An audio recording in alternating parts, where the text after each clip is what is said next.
Ini ndinoitwa Gamuchira Mzvondiwa, mutungamiriri wedare reseneti revechidiki. Ndakamirira vadiki vese vemuZimbabwe. Ndinofara kunga ndiri mumwe wevanhu vari pano muzuva ranhasi nekuti kuchenesa nharaunda yedu chinhu chakakosha zvikuru. Tichitarisa iye zvino takawirwa nechirwere checholera icho chiri kukonzereswa unyangewo neutsvina huri kuitika munharaunda hwedu.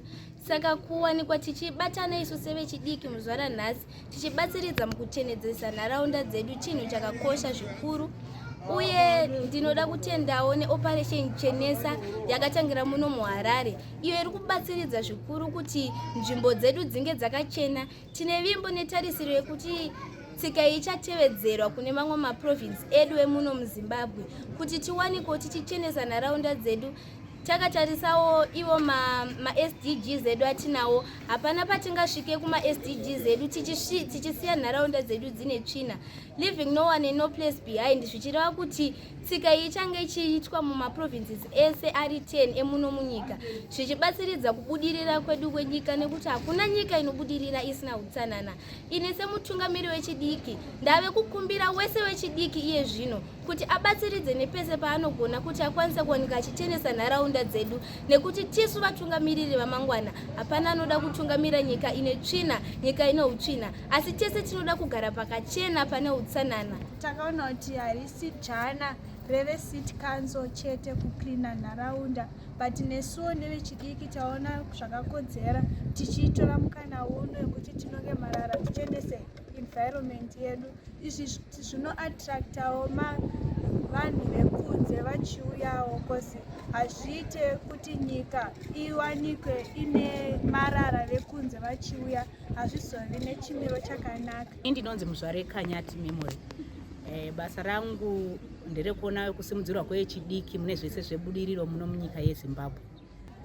Tatine clean up campaign fighting against cholera, drugs and substance abuse.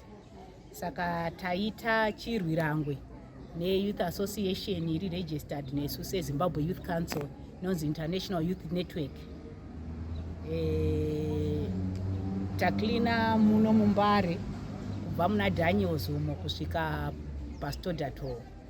Saka chinangwa chedu chachiri chekuti tibatsire tichikomplimenta magovernment efforts kuti vanhu vazive kuti vasarase marara pese pese, vasaite zvese zvese, uyezve varege kushandisa zvinodhaka. Saka tashanda nemayouth associations akati one day abudawo munzvimbo ino yeMbare. Tichibva kuno tichaenda zvekare kuchitungwiza, ticharamba tichitenderera, tichazoendawo kukuwadzana. Iyi campaign iyi tiri kuita tine maringe ekuti tikwanise kuchenesa Harare yedu, sezvo hurumende iri kukurudzira kuti tigare Harare yedu yakachena. Saka ini semunhu anoshanda nevechidiki ndiri kungokurudzirawo vechidiki kunyanya kunyange nevanhu vakuru kuti ngatimbochenese panzvimbo dzatinogara tuve neutano hwakanaka. Uyezve vechidiki varege kubata zvinodhaka, vasiye dombo, guka, mutoriro, tumbwa, zvese zvinodhaka vasiyane nazvo kuti tikwanise kuvaka nyika yedu. Isu seministry takabatana nevechidiki kuti tiite clean up campaign. Rikaimbokupai kanhoroondo. Takaita national clean up ya president ya every Friday of first Friday every month. Takaita muHarare paMarket Square.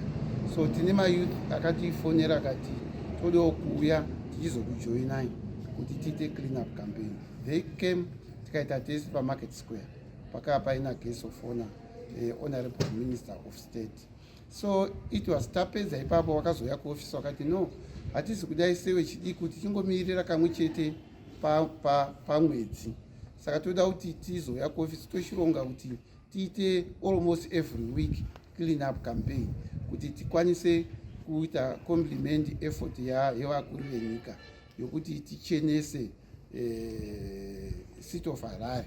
So ndobva tawirirana kuti tofanira kutanga tafanira kuita musi wechishanu last week, ndobva kwanaya, ndobva taiti ngatichiitai nhasi musi weMonday, asi taida kutanga nekupi, nekuMbare paStodato nepaNetball complex. Donzo redu nderekuti tichengetedze guta redu reHarare. Iyezvi tese toziva kuti kune chirwere checholera. Saka toda kuti kana tachenesa tanhonga mapepa taisa paanofanira kuiswa zvinotibatsira kuti chirwere checholera chiite chishoma. Uyezve patiri kuita izvozvizvi seministry ine bandiko ravo rezvedrug zvokuti tofanira kurijusa madrugs, tiri kubva tataurira vechidiki nevakuru vese kuti tinofanira kusiyana nezvedrug and substance abuse. And mayouth iwaya futi tiri kubva taakurudzira kuti aite maprojects anoita iyezvizvi vari kuita maprojects avo ecarwash mutauni. Mayouth iwaya atakavabatsira kuti vatsvage masenders avari avanenge vachikilina kana mota mutauni mune semayouth. Tataura nevatu vatakakumbira kuti vaite izvozvo. Saka ndo zvatiri kuita seministry.